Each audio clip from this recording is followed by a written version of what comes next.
जय जिजाऊ जय शिवराय. मित्रांनो, फुले शाहू आंबेडकर विचारांचे माझे चॅनल आहे. माझ्या चॅनलला सबस्क्राईब करा, माझे व्हिडिओ लाईक करा, शेअर करा. धन्यवाद. जय जिजाऊ जय शिवराय. छत्रपती हीच जिजाऊ जिने घडवले शिवछत्रपती, त्या राष्ट्रमाता राजमाता विश्वमाता जिजाऊ मासाहेब. शेतकऱ्याच्या मिरचीच्या देठालाही हात लावू नका, शेतकऱ्याच्या मिरचीच्या देठालाही हात लावू नका, नाहीतर तुमचे हात कळम केले जातील, असे स्वतःच्याच सेनेला बजावणारे छत्रपती शिवाजीराजे भोसले. सिंहाच्या जबड्यात घालून हात मोजीन जात ही जात मराठ्याची, छत्रपती संभाजीराजे भोसले. गुलामाला गुलामीची जाणीव करून द्या, गुलामाला गुलामीची जाणीव करून द्या, म्हणजे तो बंड करून उठेल. तुम्हाला आम्हाला गुलामीची जाणीव करून देणारे भारतरत्न विश्वरत्न डॉक्टर बाबासाहेब आंबेडकर. पृथ्वी ही शेषाच्या मस्तकावर तरलेली नसून कष्टकरी कामकरी समाजाच्या तळहातावर बसलेली आहे.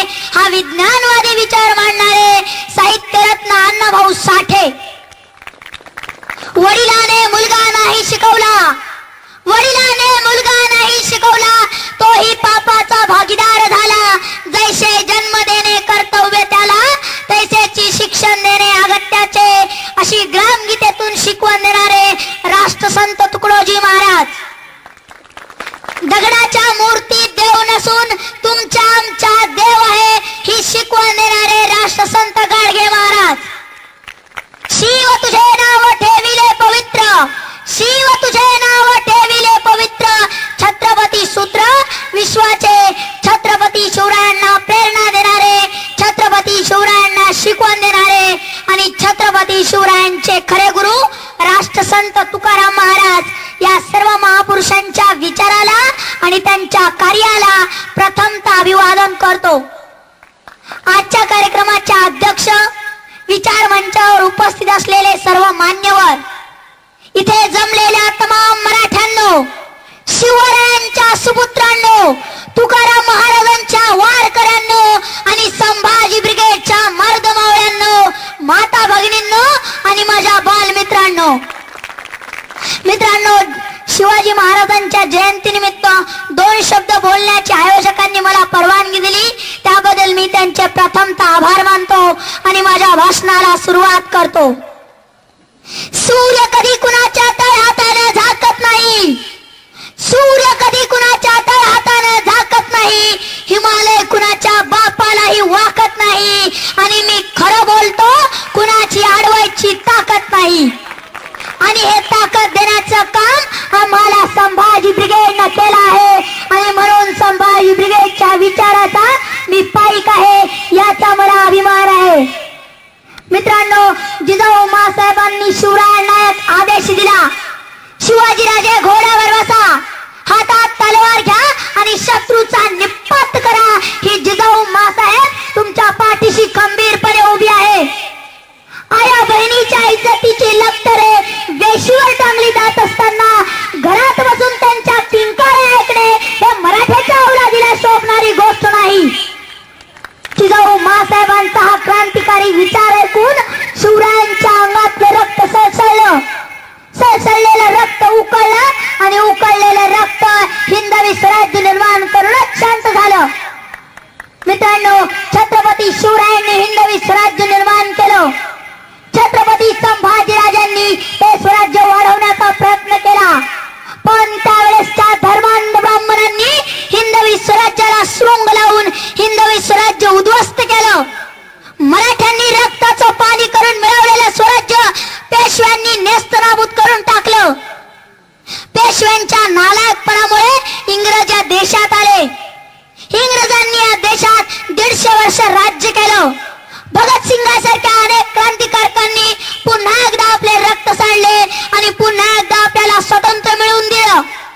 पण भाटाला दिली ओसरी आणि भाट हळूहळू हातपाय पसरी, या म्हणीप्रमाणे ज्या राज्यकर्त्यांना राज्यकारभार करण्याची संधी दिली, आज तेच राज्यकर्ते आमच्या जीवावर उठले आहेत, दिल्लीच्या तख्ताला चिटकून बसले आहेत.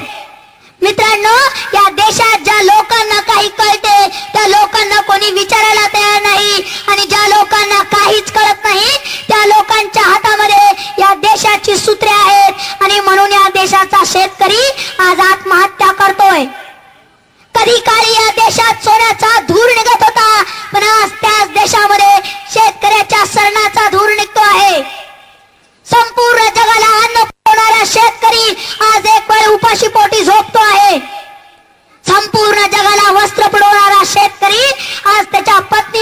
वर्षातून एक लुगडंही घेऊ शकत नाही, ही फार मोठी विषमतेची दरी या देशात निर्माण झाली आहे.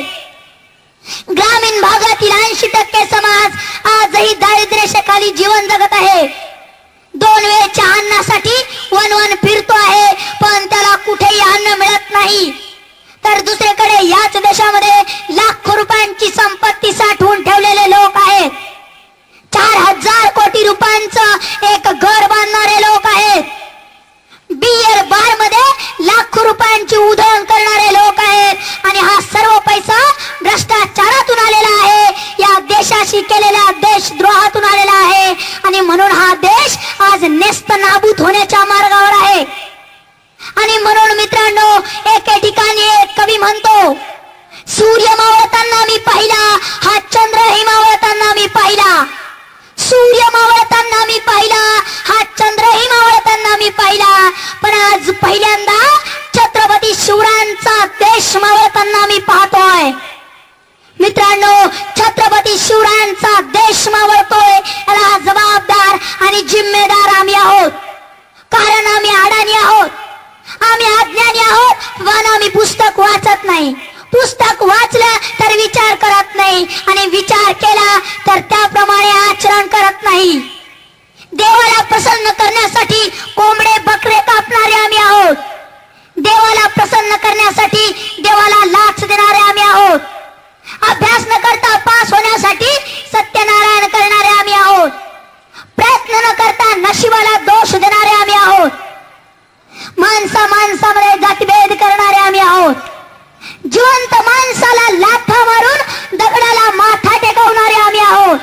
आणि इतकंच नाही तर आमच्या घरामध्ये एक कॅलेंडर आहे, जो हुआ अच्छा हुआ, जो हो रहा है अच्छा हो रहा है, जो होने वाला है वो अच्छा होने वाला है. अशा शंड विचाराचे थंड कॅलेंडर आमच्या घरामध्ये आहे. आणि म्हणून आमचा सत्यानाश आम्ही केलेला आहे. आणि म्हणून आम्ही काम करणं सोडून दिलेलं आहे, आम्ही प्रयत्न करणं सोडून दिलेलं आहे. आणि म्हणून आमचा सत्यानाश आम्ही केलेला आहे. परंतु मित्रांनो, दोष आमचा नाही, चूक आमची नाही. कारण आम्हाला शिकवणारा मास्तर हा कुलकर्णी होता, आम्हाला शिकवणारा मास्तर हा कुलकर्णी पंत होता. आणि म्हणून आम्ही भिकारी झालो आणि ते पंतप्रधान झाले. धार नाही तलवारीच्या पाठीला, घासल्याशिवाय धार नाही तलवारीच्या पाठीला. आणि शिवचरित्राशिवाय पर्याय नाही या महाराष्ट्राच्या मातीला, शिवचरित्राशिवाय पर्याय नाही या महाराष्ट्राच्या मातीला. आणि म्हणून मित्रांनो, शिवचरित्र वाचणं हे येणाऱ्या काळाची गरज आहे. कारण मित्रांनो, शिवरायांना शिकवणारा मास्तर कुलकर्णी नव्हता, आणि म्हणून त्यांनी भविष्य पाहून लढा केला नाही. शिवरायांना शिकवणारा मास्तर कुलकर्णी नव्हता, आणि म्हणून त्यांनी होम हवन यज्ञ केले नाही. शिवरायांना शिकवणारा मास्तर कुलकर्णी नव्हता, आणि म्हणून त्यांनी माणसामध्ये जातीभेद केला नाही. त्यांनी धर्मामध्ये धार्मिक दंगली लावल्या नाही. शिवरायांना शिकवणारा मास्तर कुलकर्णी नव्हता, आणि म्हणून छत्रपती शिवरायांनी एकही मस्जिद पाडली नाही. आणि म्हणून छत्रपती शिवरायांचे 21 अंगरक्षकांपैकी 13 अंगरक्षक मुस्लिम होते, 21 पैकी 13 अंगरक्षक मुसलमान होते. आणि म्हणून हिंदवी स्वराज्य उभा राहिलं. हिंदवी म्हणजे फक्त हिंदूंचं नाही, या देशात राहणाऱ्या प्रत्येक हिंदी लोकांचं, या देशात राहणाऱ्या 12 बलुतेदाराचं आणि 18 अलुतेदाराचं स्वराज्य म्हणजे हिंदवी स्वराज्य. आणि मित्रांनो, या हिंदवी स्वराज्याचा जाहीरनामा होता, सर्वांस पोटास लावणे आहे. या देशात राहणाऱ्या प्रत्येक माणसाला अन्न वस्त्र निवारा या मूलभूत गरजा मिळाल्याच पाहिजे. पण छत्रपती शिवरायांचं हे स्वप्न या देशातील भ्रष्ट राजकारणी, लबाड गुत्तेदार आणि स्वार्थी उद्योजक यांनी धुळीला मिळवले आहेत. आणि म्हणूनच मी म्हणतो, वतन वालो वतन को ना बेचना, ये धरती ये अंबर ना बेचना. वतन वालो वतन को ना बेचना, ये धरती ये अंबर ना बेचना. शहीदों ने जान दी है इसके वास्ते, उनके कफन ना बेचना. आणि म्हणून मित्रांनो, प्रत्येकाने पुस्तक वाचलं पाहिजे, त्यामुळे आपलं मस्तक सुधारतं. आणि जे मस्तक सुधारलेलं असतं ते कोणापुढेही नतमस्तक होत नाही, हा वसा आम्ही लक्षात घेतला पाहिजे. पोटाची खळगी भरण्यापेक्षा पाठीचा कणा ताट ठेवण्यासाठीच प्रत्येकाने जगलं पाहिजे. आणि ज्या समाजाचा पाठीचा कणा ताट असतो त्या समाजाला भिकेचे डोहाळे कधीच लागत नाहीत आणि तोच समाज खऱ्या अर्थाने उभा राहतो. आम्हालाही तोच समाज घडवावा लागेल.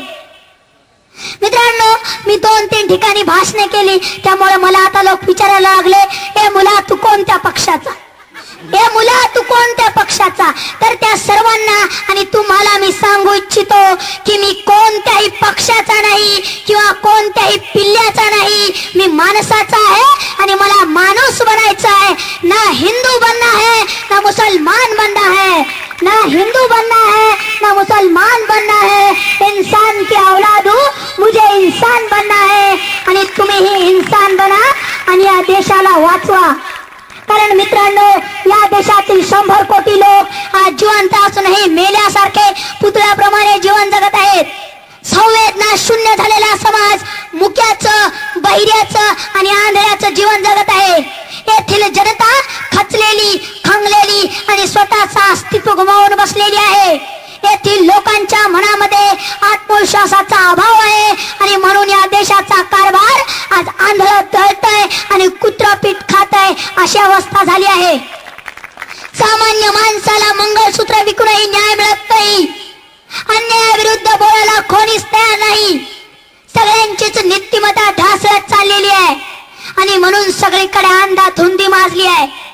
जनतेचं रक्षण करणाऱ्या पोलिसावरच हल्ले होत आहे.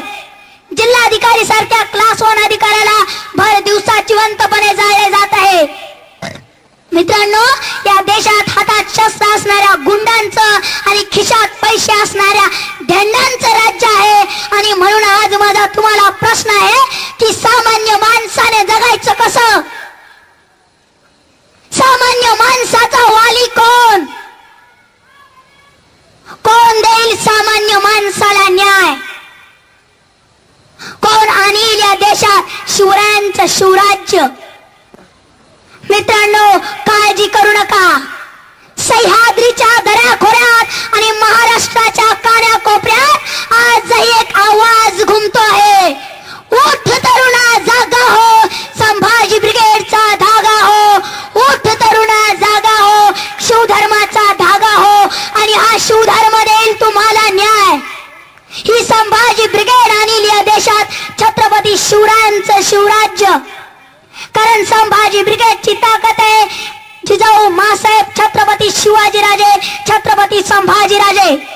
संभाजी ब्रिगेडची ताकद आहे महात्मा ज्योतिबा फुले, सावित्रीबाई फुले, शाहू महाराज. संभाजी ब्रिगेडची ताकद आहे संत कबीर, संत फातेमा बीबी, संत तुकडोजी महाराज, संत गाडगे महाराज. संभाजी ब्रिगेडची ताकद आहे ग्रंथाला गुरु माना असे सांगणारे गुरु गोविंद सिंग.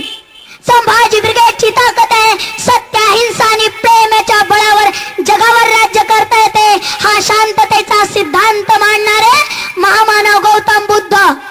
संभाजी ब्रिगेडची ताकद आहे विंचू